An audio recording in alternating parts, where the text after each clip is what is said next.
नमस्कार, स्वदेश एजेंडा देख रहे हैं आप और मैं हूं आपके साथ राखी। सुप्रीम कोर्ट द्वारा वर्ष 2020 के दंगों की साजिश के मामले में आरोपी उमर खालिद और शर्जील इमाम को जमानत देने से इनकार करने के बाद जवाहरलाल नेहरू विश्वविद्यालय के छात्रों के एक समूह ने परिसर के अंदर प्रधानमंत्री नरेंद्र मोदी और केंद्रीय गृह मंत्री अमित शाह के खिलाफ विवादित नारे लगाए। 5 जनवरी 2026 सोमवार रात को हुए इस विरोध प्रदर्शन के कथित वीडियो को लेकर अब सियासत गरमाई है। उधर जेएनयू की यदि बात की जाए तो स्टूडेंट्स यूनियन के अध्यक्ष हैं अदिति मिश्रा। उन्होंने कहा कि हर साल छात्र 5 जनवरी 2020 को कैंपस में हुई हिंसा की निंदा करने के लिए विरोध प्रदर्शन करते हैं। विरोध प्रदर्शन में लगाए गए सभी नारे वैचारिक थे और किसी के लिए व्यक्तिगत नहीं थे। बावजूद इसके प्रतिक्रियाओं का बाजार गर्म है और बीजेपी और कांग्रेस और एक दूसरे पर जमकर हमलावर हैं। एक बड़ा सवाल यह भी है कि यदि इस विषय का राजनीति से कोई लेना देना नहीं है तो वीडियो में पीएम मोदी और अमित शाह का जिक्र क्यों हुआ है। हम आज इसी पर विस्तार से चर्चा करेंगे। उससे पहले देखिए ये रिपोर्ट।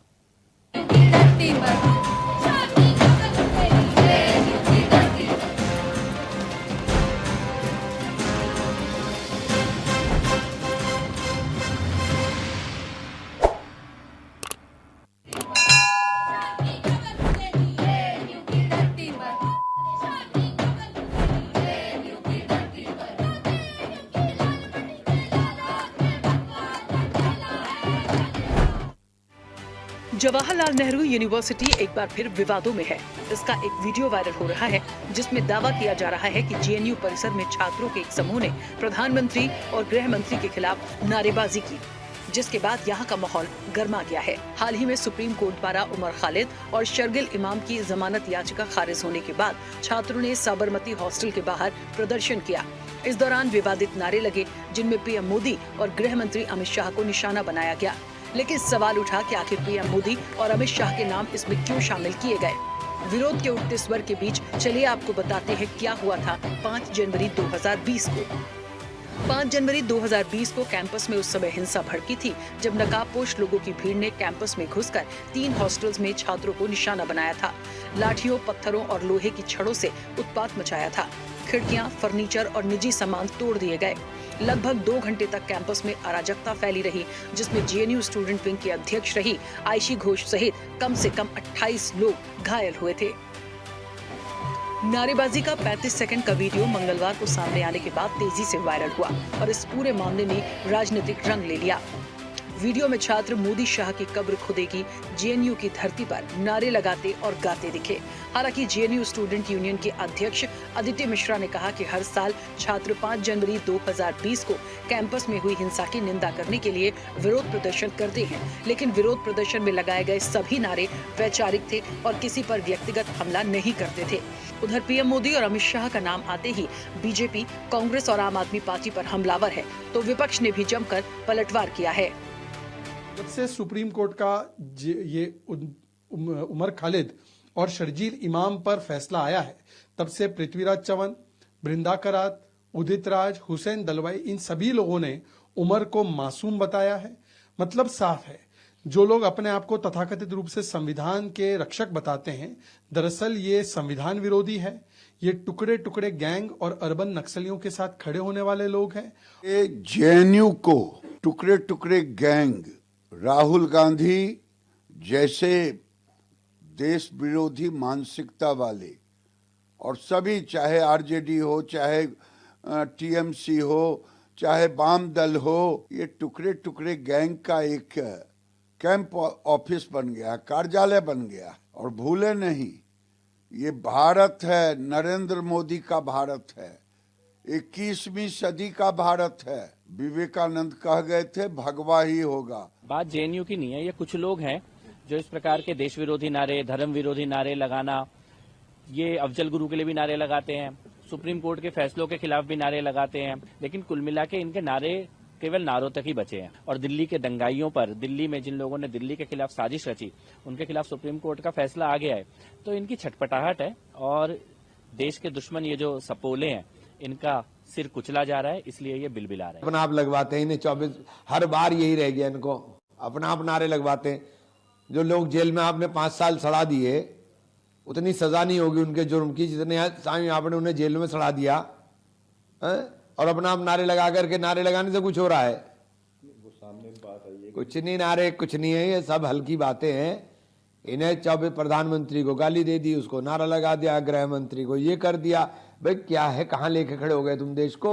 जेएनयू एक ऐसा संस्थान है जहां देश के तमाम राज्यों के बुद्धिजीवी बच्चे हमारे पढ़ के निकलते हैं और वो देश के विकास में और देश की प्रगति में अपना योगदान। अगर वहां मोदी जी का विरोध हो रहा है तो समझ लीजिए इस देश में मोदी जी की बात को और उनके विचार को आज देश के लोग स्वीकार नहीं कर रहे। माननीय सुप्रीम कोर्ट द्वारा दिल्ली दंगों के 2 दोषी शर्जील इमाम और उमर खालिद के बेल को जो है रिजेक्ट कर दिया गया, बेल अपील को रिजेक्ट कर दिया गया।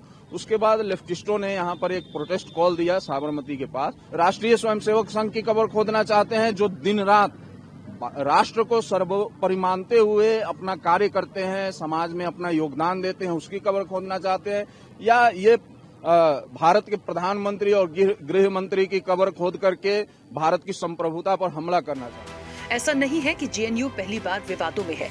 इससे पहले भी कई बार जेएनयू का नाम विवादों के केंद्र में रहा है। 1983 में वामपंथी छात्रों की हिंसा इतनी बढ़ी कि यूनिवर्सिटी 1 साल तक बंद करनी पड़ी। सभी हॉस्टल खाली कराए गए। कुलपति प्रोफेसर पीएन श्रीवास्तव के घर में तोड़फोड़ और लूट हुई। वार्डन प्रोफेसर हरजीत सिंह के घर में भी हमला हुआ। अर्धसैनिक बल तैनात करने पड़े। 1990 के दशक में कई हिंसक घटनाएं हुई। 2000 में मुशायरे में पाकिस्तान समर्थक नज़में पढ़ी गयी। कारगिल युद्ध में हिस्सा लेने वाले 2 सैनिकों ने विरोध किया तो उन्हें पीटा गया और जेएनयू गेट के बाहर फेंक दिया गया। ये मामला संसद में भी उठा था। 2005 में पीएम के जेएनयू आने पर हिंसा हुई।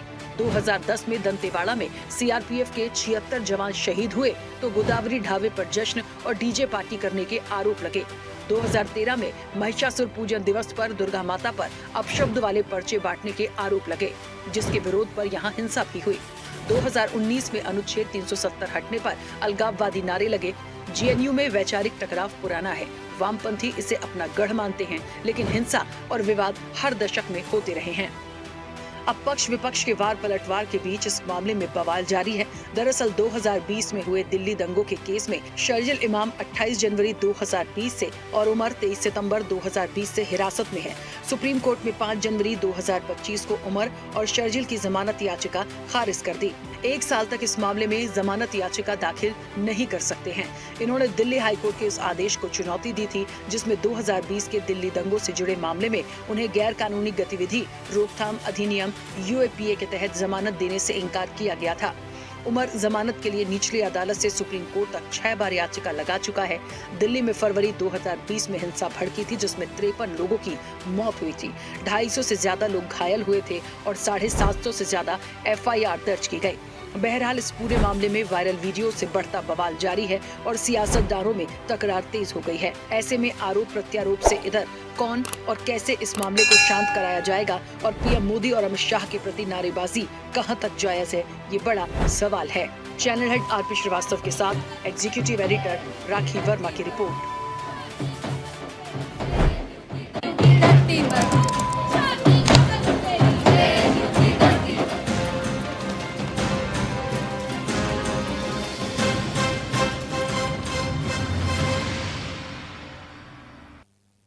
चलिए, तो जेएनयू में फिर से बवाल हुआ है और जिस तरीके से देशद्रोही नारे लगाए गए, क्यों, एक सवाल सबसे बड़ा आता है। देशद्रोही इसलिए है क्योंकि आप देश के प्रधानमंत्री और गृह मंत्री का यदि जिक्र कर रहे हैं और उनकी कब्र खोदने की यदि बात की जा रही है तो क्यों। देखिए, राजनीति में कुछ बातें ऐसी होती हैं, कुछ ऐसे वाक्य आते हैं, कुछ ऐसी बयानबाजी आती है जहां पक्ष विपक्ष आरोप प्रत्यारोप करते हैं, लेकिन एक स्टूडेंट विंग या एक यूनिवर्सिटी से इस तरह की बातें आना कहां तक जायज़ हैं। ये बातें इसलिए करनी पड़ रही हैं क्योंकि स्टूडेंट्स ने जो नारेबाजी की है उनकी क्या नाराज़गी थी। देखिए, हर चीज़ का एक प्रोटोकॉल होता है, हालांकि सबको पता है किसने क्या कहा, लेकिन कुछ कुछ जगह पे उन चीज़ों को हटाना पड़ा है। अच्छा नहीं लगता कि हम एक संवैधानिक पद पर बैठे हुए किसी भी व्यक्ति के लिए इस तरह के शब्दों का इस्तेमाल करें या हम कहें, लेकिन क्योंकि चर्चा ही उस पर है तो हमें बात तो करनी ही पड़ेगी। सीधे चर्चा पर चलते हैं। आज इस पूरे घटनाक्रम के मायने निकालेंगे और उसके बाद जानने की कोशिश करेंगे कि इस मामले को कैसे रोका जाए। वाकई इसके पीछे किसी की साजिश है, किसी ने भरा है, या ये बातें क्यों स्टूडेंट्स के अंदर से इस तरीके से निकलकर आई हैं। हम सीधे चर्चा पर चलेंगे। मेहमान जुड़े हैं, सबसे पहले आपका परिचय करा दें। भारतीय जनता पार्टी का पक्ष रखेंगे महेश वर्मा। महेश जी, बहुत स्वागत चर्चा में जुड़ने के लिए। कांग्रेस का पक्ष रखेंगे doctor HN Upadhyay. HN Upadhyay ji, आपका भी बहुत स्वागत है। आम आदमी पार्टी का पक्ष रखेंगे रमाकांत पटेल। रमाकांत जी, आपका भी बहुत स्वागत है। पूर्व अतिरिक्त सचिव है बार एसोसिएशन दिल्ली से एडवोकेट शैलेंद्र प्रताप सिंह। शैलेंद्र जी, आपका भी बहुत स्वागत है। और राजनीतिक विश्लेषक हैं जकिया खान। जकिया जी, आपका भी बहुत स्वागत है। मैं चर्चा की शुरुआत सबसे पहले जकिया जी आपसे करूंगी आज। मैम, ये चर्चा की शुरुआत आपसे इसलिए भी कर रही हूं क्योंकि एक विश्लेषण पहले आए, हमें इन चीज़ों को समझना पड़ेगा। जेएनयू हमेशा से विवादों में रही है। अलग अलग टाइम पर हमने आज कुछ डिटेल्स अपनी इस रिपोर्ट में भी रखी हैं, कब कब विवाद हुआ। लेकिन आज जो नारेबाजी की गई और वहाँ की जो स्टूडेंट यूनियन की प्रेसिडेंट हैं, उनकी तरफ से कुछ इस तरह की बातें आई हैं कि हम हर साल ही, जब 5 जनवरी 2020 को ये हुआ था, तो हम एक हिंसा, वो जो हिंसा की हुई थी जेएनयू में, हम उसके लिए विरोध प्रदर्शन करते हैं जब वो एक टाइम आता है। तो देखिए, विरोध करना एक अलग बात है, स्टूडेंट्स के लिए आवाज़ उठाना अलग बात है, लेकिन जो आज कहा गया, जो नारे लगाए गए, उसमें ये क्लैरिफिकेशन देना कि हमारा मकसद व्यक्तिगत नहीं था, इसे कैसे देखती हैं? या उन स्टूडेंट्स का ये कहना कि मोदी और अमित शाह कब्र खुदेगी, मतलब ये थोड़ा सा मैसेज जो था वो अच्छा नहीं गया और पूरी तरीके से राजनीतिकरण हुआ है इसका, उस वीडियो के वायरल होने के बाद। तो आप इस विषय को कैसे देखती?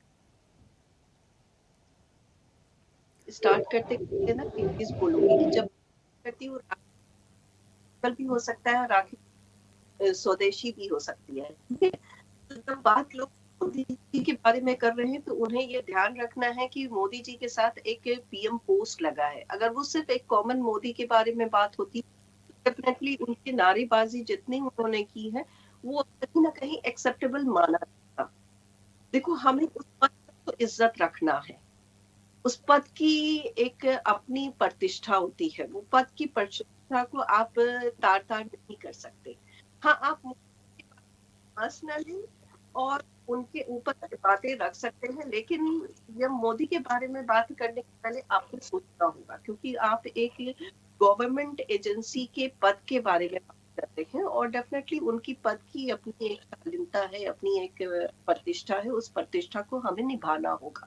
अपनी नाराजगी भी जताते टाइम हमें ये ध्यान रखना ही पड़ेगा। और सेम थिंग आपको होम मिनिस्ट्री के बारे में भी बोल सकते हैं, लेकिन हाँ, विरोध दर्ज कराना कहीं गलत नहीं, इसका पूर्ण अधिकार है। एक सीमा में रहते हुए आप विरोध दर्ज कराइए। अगर आपको लगता है कि आपके साथ गलत हुआ है तो आपका पूरा अधिकार है, आप उस चीज की विरोध दर्ज कराइए। और विरोध दर्ज कराने का अधिकार हमें हमारे संविधान ने दिया है, इसीलिए तो इंडिया का one and only most important democratic country और सेकुलरिज्म में आगे है। अगर इस चीज को खत्म कर दिया जाए, यानी एक बोलने की अधिकार, गलत को गलत बोलना अगर खत्म कर दिया तो फिर सही साबित कैसे हो? तो गलत को तो गलत बोलना पड़ेगा ना, सही को सही साबित करने के लिए भी गलत को गलत बोलना पड़ेगा।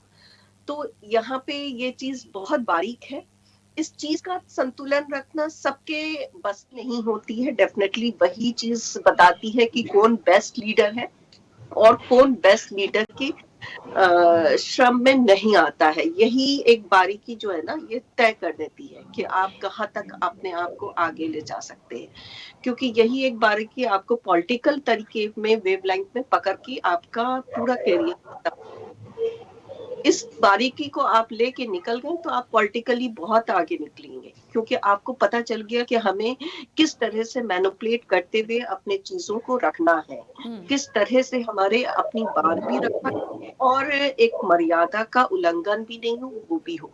तो ये बात रहेगी। जो लीडर विंग्स वहां पे थे, डेफिनेटली जो वहां पे मौजूद थे, उन सब ने अपना आक्रोश दिखाया, लेकिन उसको दिखाने के तरीके में, वर्ड्स में उन्हें मिलाने की जरूरत है। गलती सभी से हुई है और एक भविष्य के साथ अगर गलती हो तो ये गलती नहीं गुनाह बन जाती है, क्योंकि आप अपने भविष्य को अगर बिगाड़ रहे हैं और भविष्य के साथ कोई अत्याचार हो रहा है तो यानी आप पूरे से पूरे कंट्री को खत्म करने के कगार पे जा रहे हैं। क्योंकि आप कब तक चलिएगा? आप अनदर 10-15 साल चलिएगा, उसके बाद कौन संभालेगा हमारे देश को? हमारे यही वर्तमान भविष्य वाले बच्चे ही तो संभालने वाले हैं। तो इनके मन में अगर ये हम बसा दे कि आप बोलने ही नहीं सकते हैं, तो ये तो बहुत बड़ा गलत हो जाएगा। ये मतलब बच्चों की क्षमता को ही खत्म करने वाली बात हो जाएगी। आप बोल सकते हैं, आपको पूर्ण अधिकार है कि आप बोल सकते हैं, लेकिन एक मर्यादा में रहते हुए। आप मोदी जी के बारे में बोलिए, आपको बोलने का अधिकार है। पीएम मोदी के बारे में बोलने से पहले आपको थोड़ा सोच विचार करके बोलना होगा, क्योंकि ठीक है। उस पद का आपको ख्याल रखना है। बिल्कुल। चलिए, और अपडेट भी है क्योंकि जेएनयू प्रशासन जो है वो सख्त हुआ है। उन्होंने खुद चिट्ठी लिखी है पुलिस को कि जो भी छात्र हैं जिन्होंने अनुशासनहीनता की है, आप उन पर एफआईआर कर सकते हैं और हम भी उन पर एक अनुशासनात्मक जो कार्रवाई होती है वो बिल्कुल करेंगे। क्योंकि कोर्ट का यदि कोई निर्णय आया है और यदि 2 लोगों को जमानत नहीं मिलती है तो आप इस तरीके से चीज़ों को नहीं कर सकते हैं। थोड़ा सा चीज़ों को समझना पड़ेगा। जैसे ज़किया जी आपने भी कहा, मैंने इसीलिए कहा था कि एक संवैधानिक पद है, थोड़ा सा समझना पड़ेगा। और ये जो विषय था, आप लोग स्टूडेंट्स हैं, स्टूडेंट्स की भावनाओं को आप अपने साथियों का सहयोग कर सकते हैं, लेकिन आप इस तरह की नारेबाजी मत करिए जिसका मैसेज ही बहुत गलत जा रहा है। क्योंकि आप एक अच्छी यूनिवर्सिटी में पढ़ रहे हैं और आप लोगों को यदि एक नाम है तो आप लोग खुद ऐसा मैसेज मत पास करिए कि आने वाले समय में सिर्फ विवाद ही। जेएनयू के पे भी तो धब्बा लगा ही ना, स्टूडेंट्स पर कार्रवाई होगी एक अलग बात, लेकिन एक धब्बा, एक नाम फिर एक ऐड हो गया विवाद कि जेएनयू से ये चीज़ें, ये बातें निकली हैं। तो निश्चित तौर पर ये विवाद इतनी जल्दी तो ठंडा नहीं होगा और चीज़ें बढ़ती चली जा रही हैं। देखते हैं आने वाले समय में क्या होगा। खैर, एक चीज मैं ऐड करना चाहूंगी। हाँ ज़किया जी बोलिए। शुक्र अदा का है कि वो सिर्फ जेएनयू से निकला, अगर ये जामिया से निकला होता तो अभी तक तो काट हो चुका होता। हाँ मैम, और सबसे बड़ी बात यह है कि पहले भी कई इस तरह की घटनाएं वहां हुई हैं। तो मैंने कहा ना, बहुत कुछ पढ़ा आज मैंने जेएनयू को लेके। तो कब कब क्या क्या हुआ, ये सारी डिटेल्स जब मैं निकाल रही थी तो मुझे लग रहा था कि हमेशा ही विवादों में रहती है और विवादों में आते आते ठीक है चलिए, यहाँ तो आपने सीधे कबर ही खोद दी। मतलब इस तरह की तो बातें मत करिए। आप इस तरह का मैसेज देके क्या पास कर रहे हैं? बहुत मूल रूप से चीजें बहुत अलग आई थी। खैर, शैलन जी मुझे सुन पा रहे हैं? शैलन जी, एक महत्वपूर्ण सवाल आपसे, क्योंकि आप एक एडवोकेट भी हैं और चीज़ों को बहुत अच्छे से समझेंगे।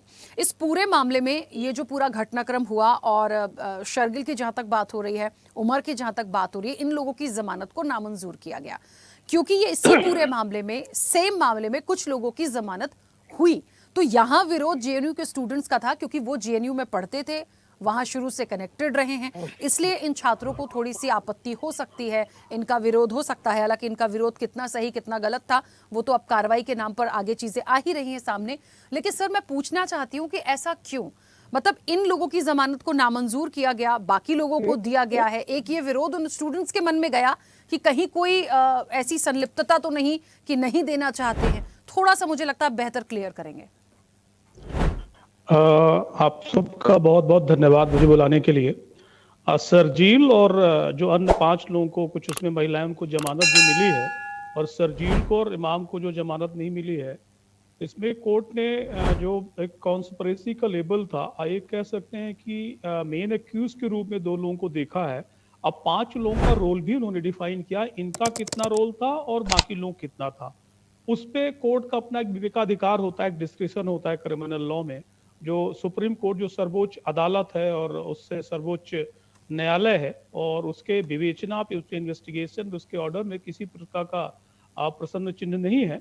उन्होंने जिस प्रकार से फैक्ट फाइंडिंग की है, जिस तरह से इन्वॉल्वमेंट पाया है, उस आधार पर उन्होंने इस बार बेल अलाउ की। हालांकि बड़ा एक्सेप्शन चल रहा है कि bail rule, jail is an exception, पर थोड़ा सा अगर दिल्ली दंगे को आप देखेंगे तो दिल्ली दंगा केवल दंगा मात्र नहीं था, आप एक कदम उस पर आगे जाना होगा। आज आप बांग्लादेश की स्थिति जो देख रहे हैं, जो ढाका में स्थित हुई, जिस तरह सरकार बदली गई, ये कहीं उस योजना का हिस्सा था। अब वो बीजिंग से चला कि लेफ्ट की कौन सी आइडियोलॉजी से चला, और जाकिया जी उनको बच्चे कह रही थी, तो बच्चे तो अबोध होते नहीं है। ये बोधता के साथ बड़ा सोच समझ के, किसके कहने पे किया गया, बाहर के लोग शामिल थे कि अंदर के लोग शामिल थे। जिस तरह से दिल्ली दंगे को, दिल्ली को दहलाने का प्रयास था, केवल मुजफ्फरनगर दंगे से कंपैरिजन मत करिए, भागलपुर दंगे से कंपैरिजन मत करिए, अन्य दंगे हुए जो उत्तर प्रदेश में, बिहार में, मध्य प्रदेश में, यहाँ पे जो आज बांग्लादेश की स्थिति की गई है आज से 5 वर्ष बाद, वही चीज करने का प्रयास था। दिल्ली की जो आबादी लगभग 2 से 2.5 करोड़ के आसपास है, अगर आप कुछ समय के लिए सोचिए कि 5 से 10 लाख लोग अगर इंडिया गेट में आ जाते, सेंट्रल दिल्ली में आ जाते, राष्ट्रपति भवन पे आ जाते, तो दिल्ली तो हॉल्ट हो जाती। तो एक योजना थी कि किस तरह से दिल्ली की सरकार को और भारत सरकार को किस तरह से डिस्टेबलाइज किया जाए, उसी का प्रतिबिंब था। तो इसलिए जहां तक बेल का सवाल है, तो सुप्रीम कोर्ट का उसका अपना निर्णय है, जिस आधार पर उसने दिया है, फैक्ट फाइंडिंग की है। और जहां तक रही जेएनयू के इतिहास की बात, आपने बहुत सारे फैक्ट आज गिनाए यहाँ पे। जेएनयू का इतिहास तो जेएनयू के स्टेब्लिशमेंट के बाद ही से धब्बे उसमें लगने शुरू हो गए। एक ऐसी आइडियोलॉजी, मुझे लगता है कि छात्र पढ़ने जाता है, उसी के बगल में आईआईटी दिल्ली है, जहां से इंजीनियर्स निकलते हैं, बड़े बड़े कॉर्पोरेट सेक्टर में जाते हैं, बड़ी बड़ी रिसर्च करते हैं। जेएनयू भी एक इंस्टीट्यूशन है दिल्ली यूनिवर्सिटी तरीके। दिल्ली यूनिवर्सिटी में वामपंथ है, दिल्ली यूनिवर्सिटी में एसएफआई है, दिल्ली यूनिवर्सिटी में भी आपका राइटिस विंग का ऑर्गेनाइजेशन एपीबी है, एनएसयूआई है। आखिर दिल्ली यूनिवर्सिटी में ऐसी घटना क्यों नहीं होती? आखिर दिल्ली विश्वविद्यालय और जेएनयू की दूरी मात्र 22-23 किलोमीटर है। आपने मैडम ने कहा कि ऐसा कुछ जामिया में हो जाता, तो मैं बताऊं जामिया में इसलिए नहीं होता, माइनॉरिटी इंस्टीट्यूशन है। और जितना इस देश को बर्बाद करने का काम सेकुलरिज्म आइडियोलॉजी के कारण हुआ है, या सेकुलरिस्ट मानने वाले लोगों ने किया है, तो जेएनयू सेकुलरिज्म के नाम पे ऐसा गंदा नाच करता है। जब बस्तर पे गोलियां चलती हमारे जवानों के ऊपर, जो लेफ्टिस्ट मूवमेंट जो उनके नक्सली हैं, तो वहां जश्न मनाए जाते हैं। जब डिफेंस पर्सनल यहाँ पे सीलिंग में गोलाबारी होती जम्मू कश्मीर में, जहां से लाखों वहां के हिंदुओं को भगा दिया गया 89 के दौरान, उसका विरोध जेएनयू नहीं करता है। जेएनयू फिलिस्तीन का समर्थन करता है, जो यहाँ से कई हजारों किलोमीटर दूर है, कोई लेना देना नहीं है। तो मुझे लगता है कि वहाँ पॉलिटिकल साइंस, हिंदी लिटरेचर और वैज्ञानिक साइंस के सब्जेक्ट हैं। साइंटिस्ट पैदा होने की बजाय आप कभी जेएनयू की दीवारों को जाके देखिए, भारत माता कैसे चित्र प्रस्तुत कर देते हैं। आप और जाके जाइए, वहां पे ऐसे नारे लगे, ऐसे लगता है कि यहाँ शिक्षण है ही नहीं है। ऐसा लगता है कि यहाँ पे 24 घंटा पॉलिटिकल मूवमेंट चलता रहता है। तो आप उस दशा को सोचिए कि मैं उस पर नहीं जानता किसी रिलीजियस उसमें, लेकिन एक ऐसा वो चीज है, मैं मानता हूं कि मुझे लगता है कि वो एक तरह का एजुकेशनल मस्जिद है। इस तरह से वहां शिक्षण पाठन क्रिया होती है। एक कायदे का साइंटिस्ट नहीं पैदा होता, एक कायदे का प्रोफेसर नहीं पैदा होता, एक इंटरनेशनल स्कॉलर नहीं पैदा होता। केवल पैदा कौन होते हैं? भारत तेरे टुकड़े होंगे, मोदी तेरी कब्र खुदेगी, कभी कन्हैया कुमार निगेटिव पॉलिटिक्स का थोड़ा हिस्सा है, जो संविधान को नहीं मानता है, इस देश की सनातनी परंपरा को नहीं मानता है, इस देश के एजुकेशन सिस्टम को बाएं और दाएं करके ढकेलता है। तो आप सत्ता से बंदूक प्राप्त करेंगे, आप गोली चलाने वाले को समर्थन करेंगे। तो मुझे ये लगता है कि सेकुलरिज्म के नाम पे जो नेहरूविज्म पॉलिटिक्स है, नेहरू शांति का दूत बनते थे, पता नहीं जेएनयू उन्होंने खोली, किस तरह की शांति की स्थापना हुई, किस तरह के स्कॉलर पैदा हुए। लोगों ने जेएनयू का सपना देखा था कि जेएनयू एस्टेब्लिशमेंट होगा तो इंटेलेक्चुअल पावर बनेगा, इंटेलेक्चुअली जो है वो दुनिया को ग्लोबल, जब भारत बढ़ेगा तो उसका जवाब देगा, ग्लोबल सिटीजन, ग्लोबल पर्सनालिटी पैदा करेगा। मुझे तो लगता है कि ऐसी पर्सनालिटी पैदा कर रहे हैं जो देश को तोड़ना चाहता है, समाज को विभाजित करना चाहता है। व्यक्ति कब्र खोदता है, अरे कब्र खोदने का काम तो शमशान में होता है, उसके लिए ऑलरेडी बने हुए हैं। क्या यही शिक्षण है कि तुम्हारी कब्र खोदेगी? अरे विरोध करना तो कर लेते हैं कि भाई मोदी मुर्दाबाद हो गया, शाह मुर्दाबाद हो गया, ये कब्र खोदेगी? आपकी कैसी शिक्षा है कि आप कब्र खोदेंगे? है, आपने तो उसका भी काम छीन लिया जो वहां पे आपके ग्रेवयार्ड में होता है, वो बेचारा बेरोजगार हो जाएगा, आप कब्र खोदेंगे। तो मुझे लगता है कि जेएनयू को रिफॉर्म और रिस्ट्रक्चराइज की जरूरत है। जेएनयू को छात्रों के, जेएनयू के प्रोफेसर को सोचना चाहिए कि किस लिए इसका स्टेब्लिशमेंट हुआ था, कि अंतरराष्ट्रीय स्तर पे हम उसको जवाब देंगे। ये तो मुझे लगता है कि समाज का विभाजनकारी का केंद्र हो गया है, स्टूडेंट को स्पॉइल करने का एक केंद्र हो गया है, और छात्र नहीं, यहाँ सुनियोजित 24 घंटा भारत खिलाफ साजिश रची जाती है। तो भारत न बांग्लादेश बनेगा, न भारत पाकिस्तान बनेगा, न भारत पैलेस्टाइन बनेगा, भारत भारत बनेगा। और भारत अब बुद्ध का रास्ता होगा, गांधी का रास्ता होगा, और जितनी आइडियोलॉजी रास्ता होगा। लेकिन हाँ, कोई आइडियोलॉजी बीजिंग की होगी, चाहे मॉस्को की होगी, चाहे जर्मनी की, जहां से भी आई है, वो हमारे राष्ट्र का भविष्य तय नहीं करेगी। अगर आप भविष्य नहीं बना सकते तो उसको बिगाड़िए मत, जेएनयू जैसे इंस्टीट्यूशन की गरिमा को खत्म मत कीजिए। ठीक है, चलिए वापस आऊंगी। महेश जी मुझे सुन पा रहे हैं? जी जी नमस्कार। नमस्ते महेश जी, इस पूरे विषय में जो कुछ भी हुआ और क्योंकि जेएनयू प्रशासन भी सख्त हुआ है, कार्रवाई की जाएगी, पुलिस को चिट्ठी लिखी है, सारी बातों का जिक्र मैंने किया और ये अपडेट भी है। बड़ी बात इस चीज की है कि ये वहां से जो चीजें निकली तो भारतीय जनता पार्टी की को आपत्ति लेना बिल्कुल जायज था। देश के प्रधानमंत्री हैं, गृह मंत्री हैं अमित शाह, और कहीं ना कहीं भारतीय जनता पार्टी का एक चेहरा भी है, जुड़े हुए हैं। लेकिन ये सारे जो आरोप लगाए गए कि इसके लिए आम आदमी पार्टी जिम्मेदार है या इसके लिए कांग्रेस जिम्मेदार है, उधर से कांग्रेस चली तो उन्होंने कहा भारतीय जनता ही पार्टी जिम्मेदार है, तो इस बयानबाजी के बाद ये जो एकदम तेजी से रंग चढ़ा राजनीति का, ये कितना जायज है? और ऐसा क्यों सर? इन आरोपों के पीछे कोई लॉजिक, ऐसा तथ्य कि हम इन बयानों के बाद यदि इस तरह से एक दूसरे पर छीटाकशी करें? अब सवाल यह है कि अगर तार्किक रूप से इसको देखें तो सुप्रीम कोर्ट जो है बलवाई दंगाई देश के गद्दारों के खिलाफ अगर कोई जमानत नहीं देती है तो क्या यही होगा अब इस देश में? और इसी तरह के बोल लगाए जाएंगे, इसी तरह के बोल बोले जाएंगे, और इनको समर्थन कहां से मिलता है? इनको हौसला अफजाई कौन करता है? याद करिए दिग्विजय सिंह जो है इसी उमर खालिद और शर्जील इमाम को लेकर, इस्लाम को लेकर क्या बोले? पूर्व केंद्रीय मंत्री अश्विनी कुमार ने क्या बोला? इमरान मसूद ने क्या बोला? और अभी उदित राज क्या बोल रहे थे? इन्हीं ये जो आत्मघाती दस्ते ये लोग तैयार कर रहे हैं, और किस प्रकार से, याद करिए टुकड़े टुकड़े गैंग के नाम पर, अफजल गुरु के नाम पर जिसको फांसी पे लटकाया गया, उसके समर्थन में राहुल गांधी जब खड़े होते हैं तो देश की तस्वीर क्या बनेगी? देश क्या मतलब देखेगा? यही देखेगा जो ये आज दिखाना चाह रहे हैं। देश को तोड़ने का काम जो लोग करें, आप उन 70 लोगों से पूछिए ना, वो जो 70 लोग थे जिनके घर के चिराग बुझा दिए गए, जो निर्दोष लोगों की हत्या की गई, दंगे फसाद में उन 70 घरों के मतलब महिलाओं की मांग सुनी कर दी गई, उनको याद करके इनको फिर अबोध बताइए, इनको निर्दोष बताइए, फिर लगेगा जरा उनको सामने रख के एक बार जो है ना 70 आपके हमारे घर में एक मौत वैसे हो जाए, हम मतलब आने वाली पीढ़ी नहीं भुला पाती है। उन 70 लोगों की कोई उस याद करिए उस आईबी के अधिकारी की क्या गलती थी जिसको ले जाके जो है ऊपर ले जाके हलाल किया गया? क्या मतलब बनता है? ऐसे दुर्दांत अपराधी को, ऐसे दुर्दांत आतंकवादी को, जिसको सुप्रीम कोर्ट कह रहा है कि 1 साल तक इसकी जमानत अब नहीं होगी, उसके खिलाफ ये हो रहा है और मौन पसरा हुआ पूरे विपक्ष में सेक्युलरिज्म के नाम पर। ये सेक्युलरिज्म इस देश का, ऐसी मानसिकता होनी चाहिए, इतना घटियापंथी राजनीति होनी चाहिए। दंगे और फसाद, दंगाई और बलवाइयों के खिलाफ जो है एक्शन, क्योंकि आपका इतिहास भूगोल ही ऐसा रहा है। दुनिया का सबसे बड़ा नरसंहार करने वाले कांग्रेसी नेता आपके यहाँ एमपी बने। ये याद करिए 1984 में क्या हुआ? जगदीश टाइटलर, सज्जन कुमार, जब तक वो दोषी नहीं ठहराए गए तब तक आपने उनको एमपी, मंत्री सब कुछ बना के नवाजा। तो आपके यहाँ तो यही चरित्र है।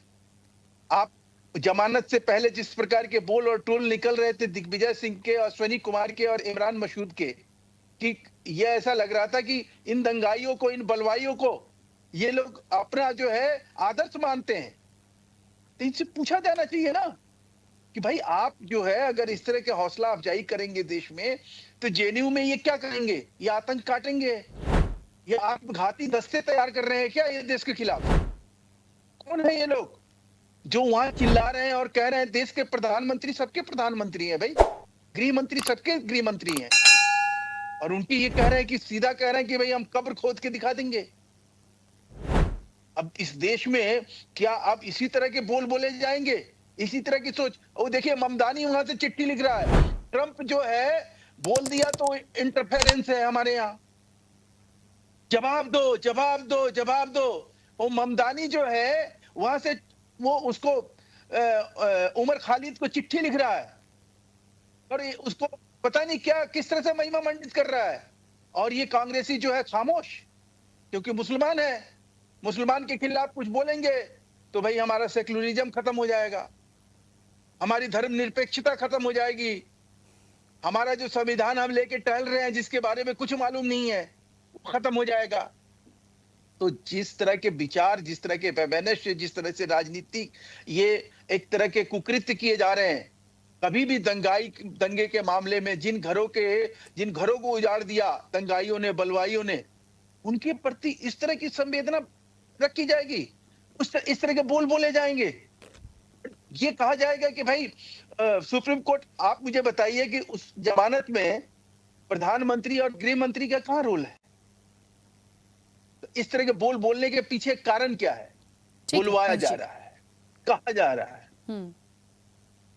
देखिए, ये एक मूल सवाल तो आज मैंने अपनी चर्चा में शुरुआत में ही रखा था, अपने इंट्रो में ही इस चीज को शामिल किया था कि जो कुछ भी हुआ, जो भी बयानबाजी आई है, उसमें देश के प्रधानमंत्री और गृह मंत्री की भूमिका क्या है?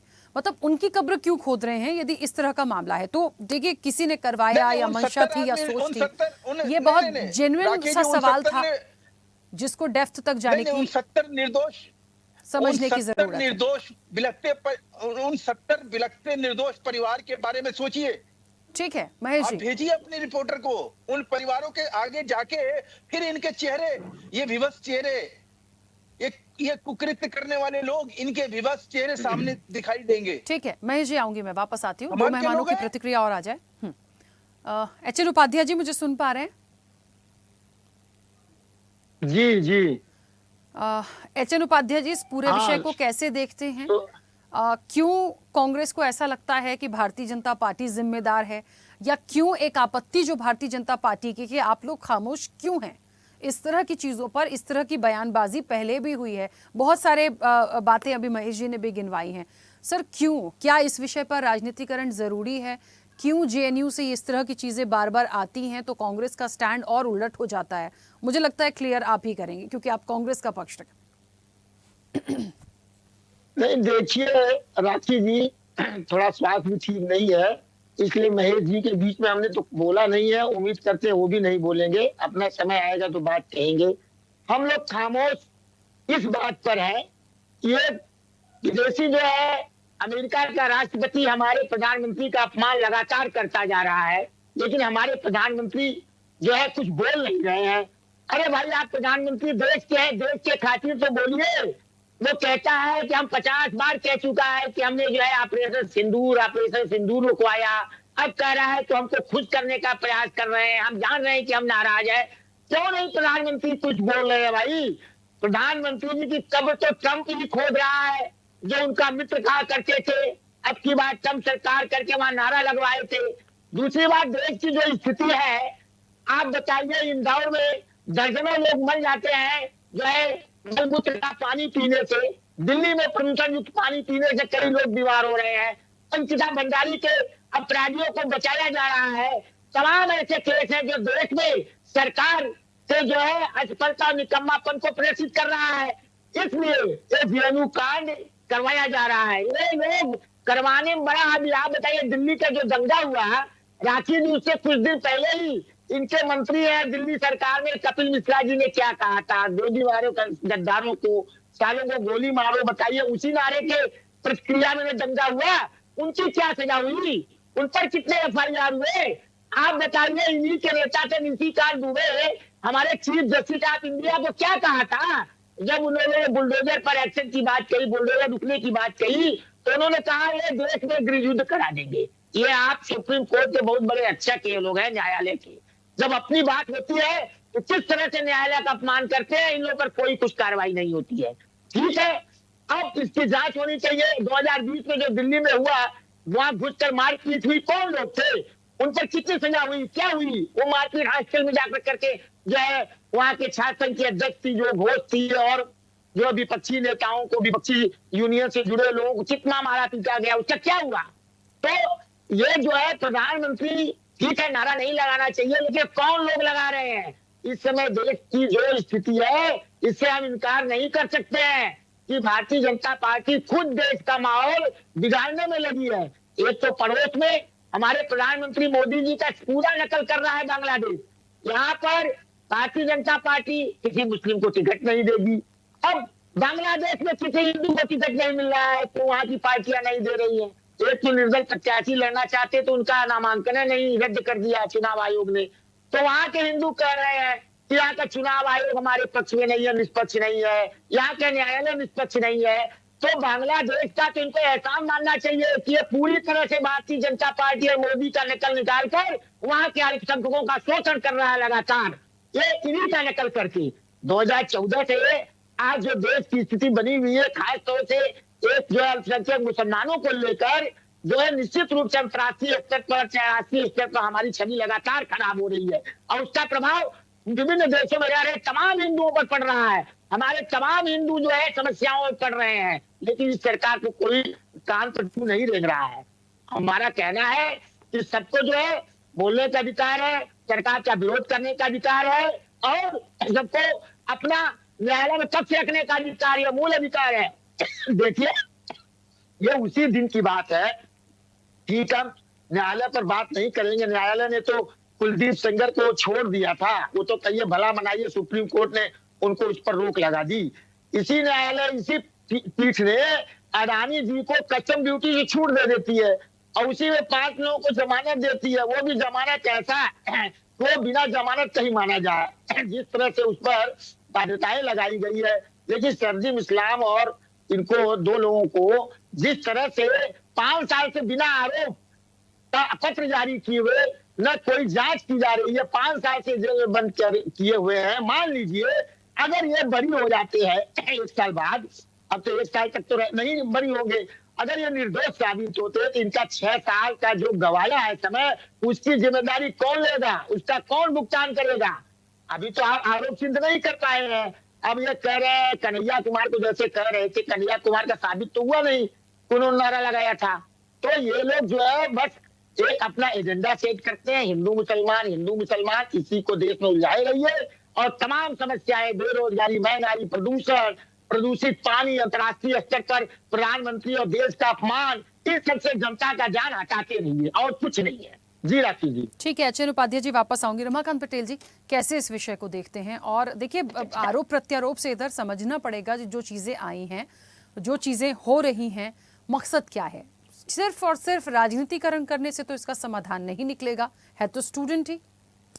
निश्चित तौर पर राखी जी, मकसद अगर राजनीति है तो फिर इनको समझना चाहिए, ऐसे तो नहीं चलेगा ना काम। क्योंकि अगर जेएनयू को बदनाम करना ही मकसद है तो भी काम नहीं चलेगा। भाई यूपीएससी अगर हम टॉपर कहें तो देश के संस्थानों में अगर हम देखेंगे तो जेएनयू उसमें से है जो सबसे अधिक यूपीएससी टॉपर देता है। दिल्ली यूनिवर्सिटी और जेएनयू एक जैसा रिजल्ट देते हैं। तो क्या सारे यूपीएससी टॉपर जो जेएनयू से निकल के आ रहे हैं वो आतंकवादी हो गए, वो देश विरोधी हो गए? तब तो फिर इनको जेल में डालना चाहिए जो यूपीएससी टॉपर निकलते हैं। भाजपा के नेताओं के अनुसार, अभी भाजपा के नेता कह रहे थे, मैं उनकी इस बात से सहमत हूँ कि दिल्ली दंगों में जो लोग मरे हैं उनकी चिंता करनी चाहिए। बिल्कुल मैं सहमत हूँ, होनी चाहिए चिंता, ये दंगे नहीं होने चाहिए। लेकिन इसमें नाम भारतीय जनता पार्टी के एक नेता कपिल मिश्रा का आता है, इसमें नाम अनुराग ठाकुर का भी आता है दंगों को भड़काने के लिए। तो इनके ऊपर क्या कार्यवाही हुई? कपिल मिश्रा का तो वीडियो है, डीसीपी के सामने धमकी दे रहा है कि ट्रंप के जाने तक हम लोग रुके हैं, उसके बाद फिर रोक नहीं पाओगे, हम निकलेंगे और हम अपना काम करेंगे। तो आज तक कपिल मिश्रा को क्यों गिरफ्तार नहीं किया दिल्ली दंगों के मामले में? ये इनको बताना चाहिए। खैर, इनको 70 लोगों के मरने की चिंता है, अच्छी बात है कि भाजपाइयों को चिंता है, इनमें संवेदना दिखती है, लेकिन ये डबल स्टैंडर्ड क्यों रखते हैं? जब जहरीला पानी पी करके 17 लोग तड़प करके मर जाते हैं, तब इनके मुंह से आवाज नहीं निकलती है कि हाँ हमारा पार्षद जिम्मेदार था, हमारा महापौर जिम्मेदार था, हमारा मंत्री जिम्मेदार था, इनको भी जेल में डालो। क्यों इनके मुंह से आवाज नहीं निकलती है? 1999 से अभी तक इंदौर के अंदर महापौर भारतीय जनता पार्टी का है, वहां का विधायक भाजपा का है, पार्षद भाजपा का है, क्यों जेल में नहीं डालते हैं इनको? अरे यहाँ पे दवाई जिसको अमृत समझ करके बच्चों ने पिया, उनके घर के लोगों ने ला करके पिलाया, वो अमृत जहर बन गया, किडनी खराब हो गई बच्चों की, बच्चे मर गए, लोगों ने घर जमीन जायदाद बेच करके उनका इलाज कराया, उनको बचा नहीं पाए। क्यों आज तक स्वास्थ्य मंत्री इनका जेल नहीं गया? कोई जिम्मेदारी तय नहीं होगी क्या?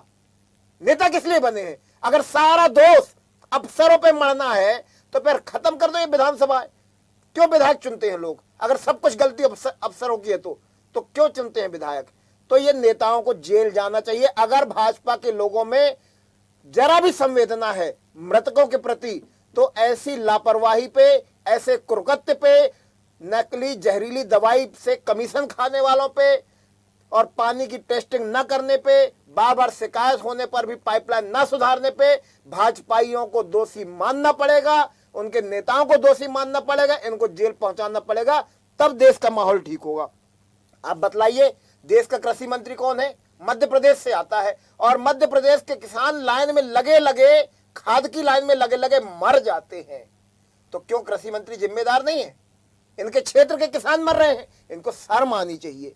थैलेसीमिया से पीड़ित मरीजों को ब्लड चढ़ाया जाता है। राखी जी, आप ताज्जुब करेंगे कि लोग अस्पताल जाते हैं अपना इलाज कराने के लिए और उनको HIV पॉजिटिव ब्लड चढ़ा दिया जाता है। इसी मध्य प्रदेश के अंदर, सतना के अंदर, इनके कान में जूं नहीं रेंगती, इनकी संवेदनाएं मर जाती हैं।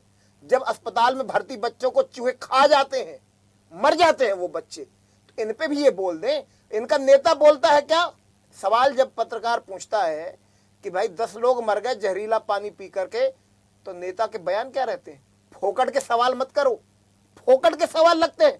10-10 लोग मर गए और इनको फोकट के सवाल लगते हैं।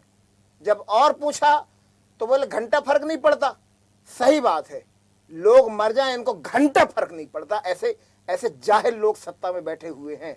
किसी ने अगर लगा दिया, ये भी बातें आ रही है कि बहुत रिसर्च के बाद सारे नारे लगाए गए हैं।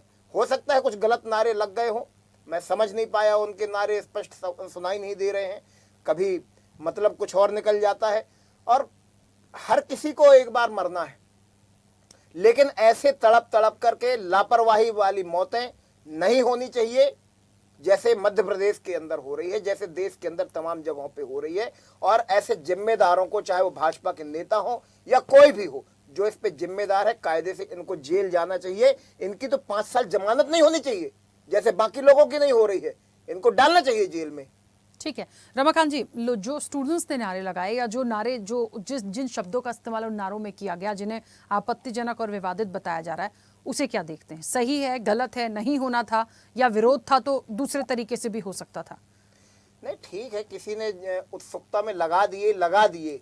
मैं तो कहता हूं कि नारे लगाने से क्या मोदी जी कब्र के अंदर चले जाएंगे? अरे इनको तो जलाना पड़ेगा। कब्र में कहाँ जाएंगे ये लोग? अमित शाह कब्र में जाएंगे क्या?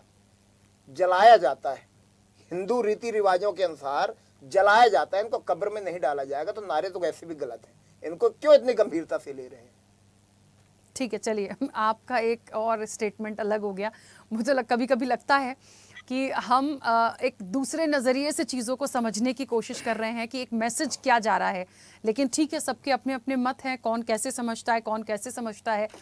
लेकिन एक उम्मीद और एक अपील हो सकती है कि इस तरह के मैसेजेस से ना सिर्फ माहौल ख़राब होता है, वो चीज़ें डाइवर्ट कहीं और हो जाती हैं और उसका रिजल्ट बहुत अलग तरीके से सामने आता है।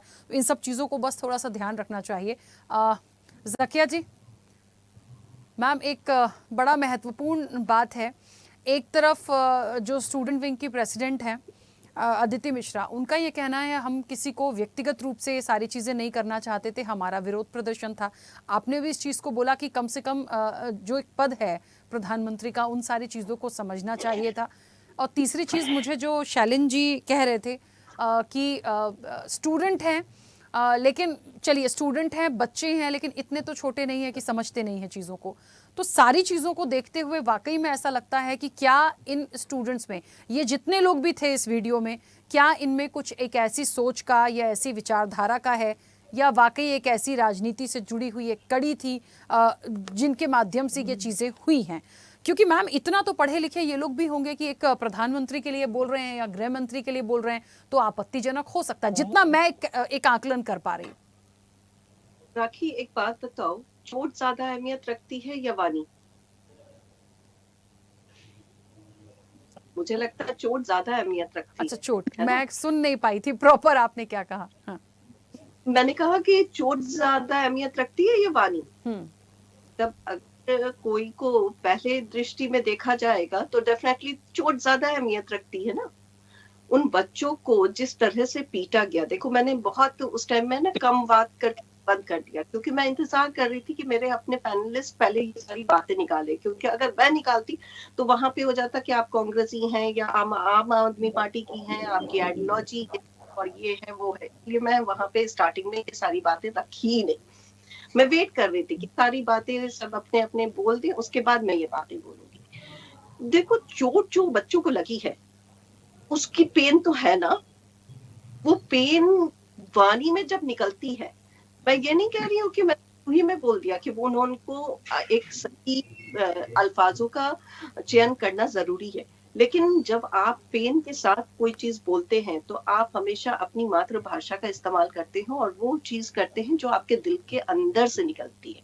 दिल के अंदर आपके दर्द था, काफी ज्यादा दर्द था कि जेडीयू का एक पूरा इतने साल निकल गए और अभी तक उन लड़कों को चयन नहीं किया जा सका जो जाके बर्बरता से वहां पे बच्चियों के साथ बदतमीजी किए, मारे, क्या एक्शन लिया।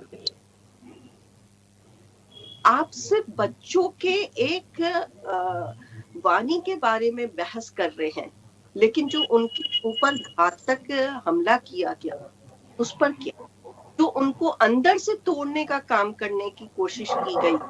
देखो, एक बच्चा जब चलना शुरू करता है तो हम उसे रोने नहीं देते, हम उसे बोलते हैं चलो चलो बहुत अच्छी बात है, कोई बात नहीं, चोट लगा।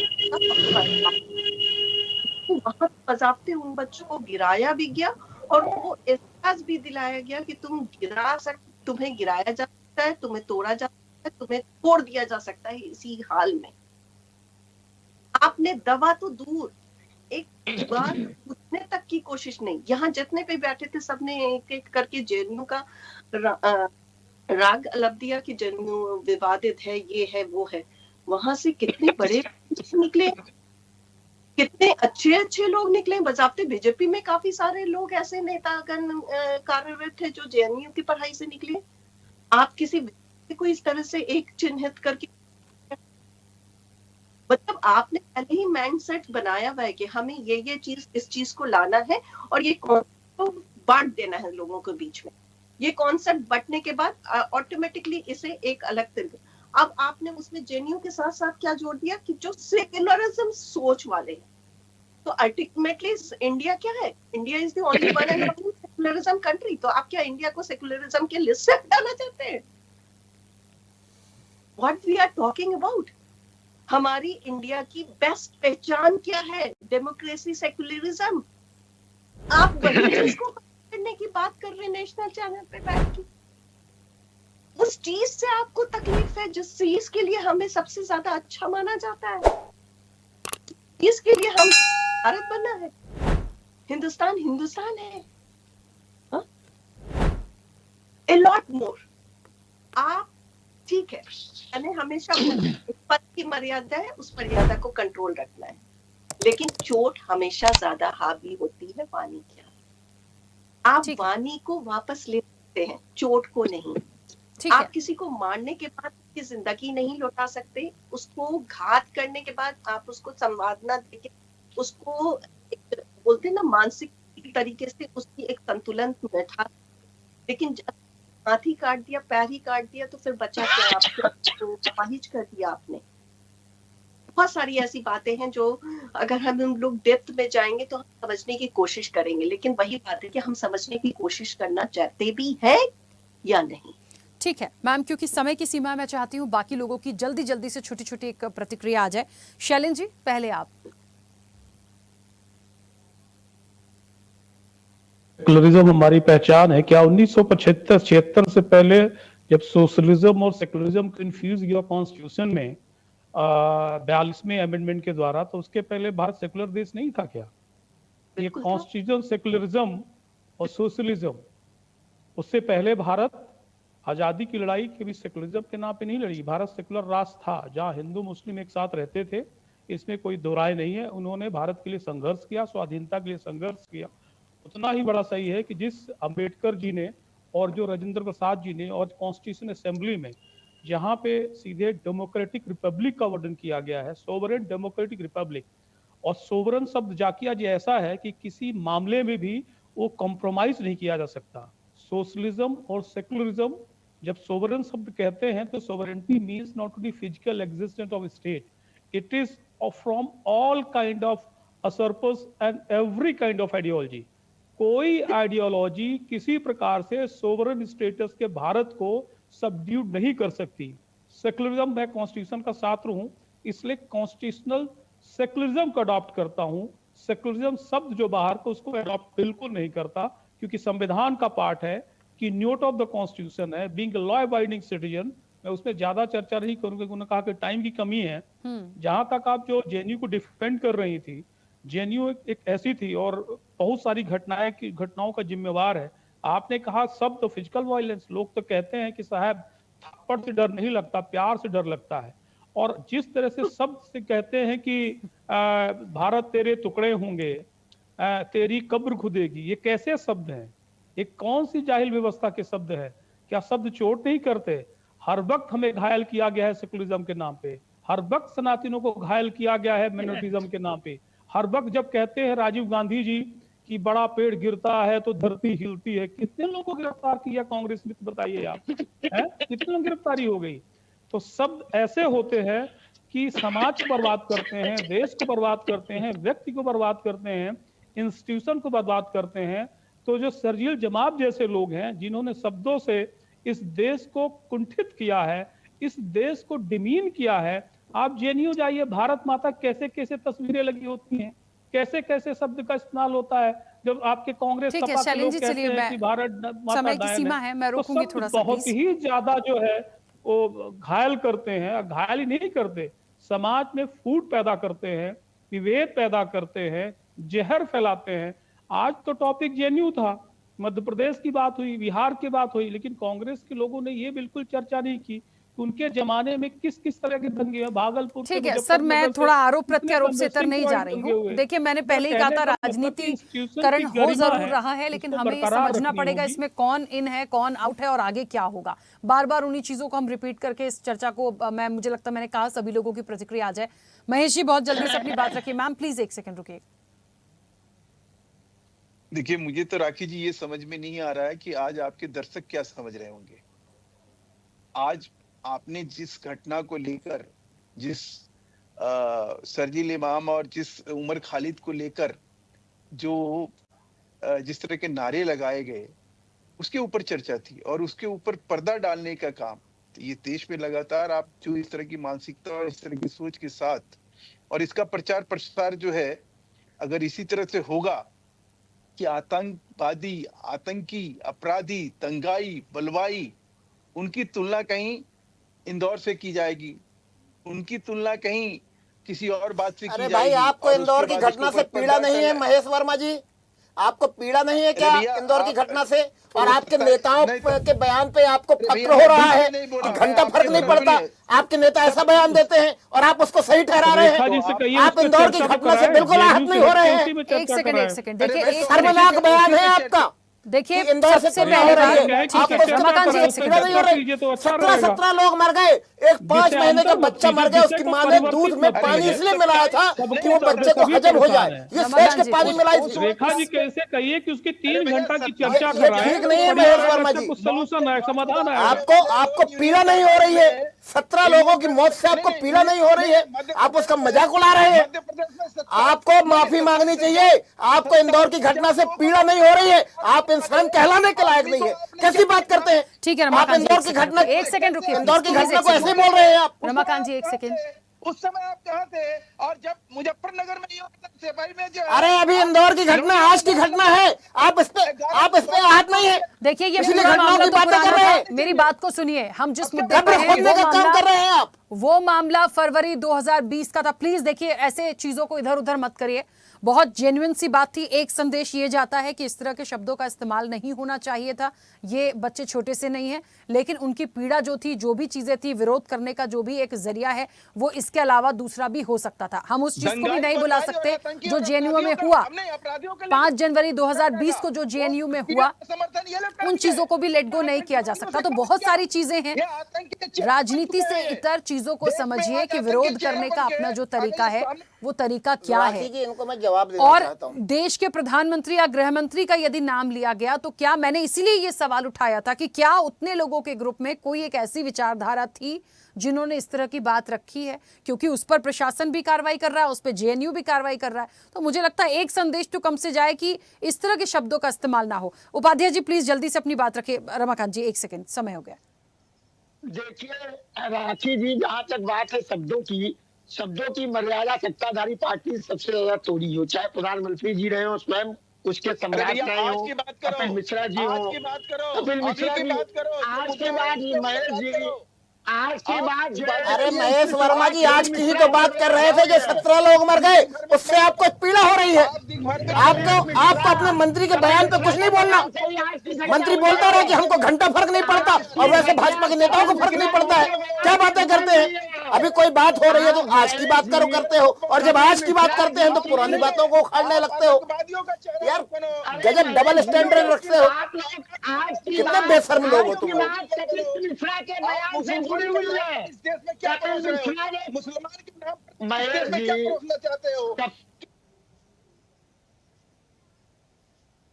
दंगे फैलाने का काम, जेएनयू में घुस के मारपीट करने का काम, सर फोड़ने का काम, मुझे ऐसा लग रहा है, भाजपा के लोग करते हैं। तमाम देखिए इस चीज पे एक बात को समझ लीजिए, पहली बात तो समझ लीजिए, जो भी समझदारी से इस विषय को देख रहा है और राजनीति नहीं करना चाहता है ना, वो बहुत अच्छे से अपना जवाब इस पर हाजिर रखेगा। लेकिन यदि कुछ ना ही बोलें, कोई हम टिप्पणी ही ना करें, या हम ऐसी टिप्पणी कर दें कि हम कहीं और जोड़ दें, तो ऐसा मत करिए। मुख्य रूप से जो बात आई उसके पीछे की विचारधारा क्या थी। यदि सुप्रीम कोर्ट ने कोई डिसीजन दिया है तो उसमें मोदी जी और अमित शाह कहां से आ गए, हमें समझना पड़ेगा। जेएनयू प्रशासन खुद इस चीज को कह रहा है कि कोर्ट जो है वो किसी के दबाव में काम नहीं करता है, तो उनके आदेशों को हम स्वीकार करते हैं, हम छात्रों पर एक्शन लेंगे, उन्हें नहीं बोलना था। तो वहां से जब चीजें आ गई हैं तो यहां क्यों आपस में आप लोग एकदम सिर्फ टवल जैसी बातें कर रहे हैं? बात तो यही है। मैं कह रही हूं मोदी जी हो, मैं कह रही हूं अमित शाह हो, मैं कह रही हूं सोनिया गांधी हो, राहुल गांधी हो, कोई भी XYZ हो, क्यों किसी की कब्र खोदेंगे भाई? और क्यों ही खुदवाना है, समझ ही नहीं आता। बात इतनी सी थी सिर्फ। पर कष्ट होता है लोगों को। सोनिया और राहुल की बात आप भी देश के हर हिस्से से गायब होते जा रहे हैं। कब्र किसकी खुद रही है? कांग्रेस खुद रही, किसकी खुद रही? थोड़ा चेक कर ले आप। सर बात वही आ जाएगी ना, हम कैसे बोल दें कि जो कब्र खोद रहे थे वो कांग्रेसी थे या आम आदमी पार्टी के थे? हम कैसे कह दें? और यदि हम कह दें तो ये लोग कहते हैं वो भारतीय जनता पार्टी करा रही है, क्योंकि भारतीय जनता पार्टी ध्यान भटकाना चाहती है देश में हो रहे बांग्लादेश और बाकी मुद्दों से। तो आप समझिए ये बहुत बड़ा कष्ट है हमारे देश की राजनीति और लोकतंत्र के लिए। कष्ट है कि कैसे कैसे मुद्दों को ये लोग बीच में ला देते हैं जिसका कोई कहीं से कोई कनेक्शन ही नहीं होता।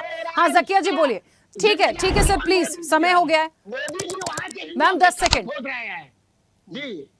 मैं राखी यहीं पे बोलती हूँ कि इतने सारे हम लोग के पैनलिस्ट के बीच में एक तरह की वाणी नहीं रहती है, ठीक है? सब अपनी मर्यादा से बढ़ के बोलने की कोशिश कर रहे हैं, सब अपनी मर्यादा को भूल के भी कर रहे हैं, और हमसे ज्यादा समझदार तो वो बच्चे नहीं हो सकते ना। हम यहाँ पे अगर कोई भी बैठे हैं तो हमारे पे कम से कम लाखों 2 लाख लोग हैं जो हमें फॉलो करते हैं। तो हम जैसे लोग यहाँ पे बैठ के अगर अपनी मर्यादा को भूल सकते हैं और ये भूल सकते हैं कि किसका कौन टर्न है, किसको कितना बोलना चाहिए, तो फिर वो तो बच्चे हैं। मुझे लगता है कि बच्चों को मैडम जो इंसानियत का खून कर देना वो हमारे लिए आदर्श नहीं हो सकता, आपके लिए हो सकता है। वो बच्चा वो ऐसे इंसान का समर्थन कर रहे हैं जिसके ऊपर सुप्रीम कोर्ट ये कह रहा है कि लानत है ऐसे आदमी को जमानत देने पर। आप उसकी तारीफ करने के लिए बैठे हैं। माफ कीजिए। चलिए ठीक है, देखिए अलग अलग तरीके से आप लोग चले जाएंगे। मैंने तो बहुत अच्छा एक कंक्लूजन दे दिया, लेकिन उसको एक्सेप्ट करना ही नहीं चाहते। खैर चलिए, समय बहुत हो गया है, बहुत ज्यादा ही एक्स्ट्रा टाइम दिया मैंने आज सभी को। प्लीज मुझे इस चर्चा को रोकना पड़ेगा। आप सभी का बहुत शुक्रिया इस चर्चा में जुड़ने के लिए। देखिए एक बात को बहुत अच्छे से समझना पड़ेगा, जेएनयू से ये बातें आई तो क्यों आई, इसके पीछे कौन था, इसके पीछे कौन सी विचारधारा थी। जेएनयू प्रशासन खुद इस पर कार्रवाई की बात कर रहा है। इस तरह के शब्दों का इस्तेमाल नहीं होना था। कम से कम ऐसी कोई विचारधारा आती है तो वहां पर आप उसको राजनीतिकरण मत करिए, और यदि आप कर रहे हैं तो सबूत दे दीजिए कि कौन किसके पीछे था। इस तरह से चीजों को लाकर सिर्फ एक गलत मैसेज पास करने से कुछ भी नहीं होगा। इस चीज को समझने की जरूरत है। चर्चा में इतना ही। बने रहिए स्वदेश न्यूज के साथ। सबसे पहले देश। ऐसे ही वीडियोस के लिए लाइक करें, शेयर करें, फॉलो करें।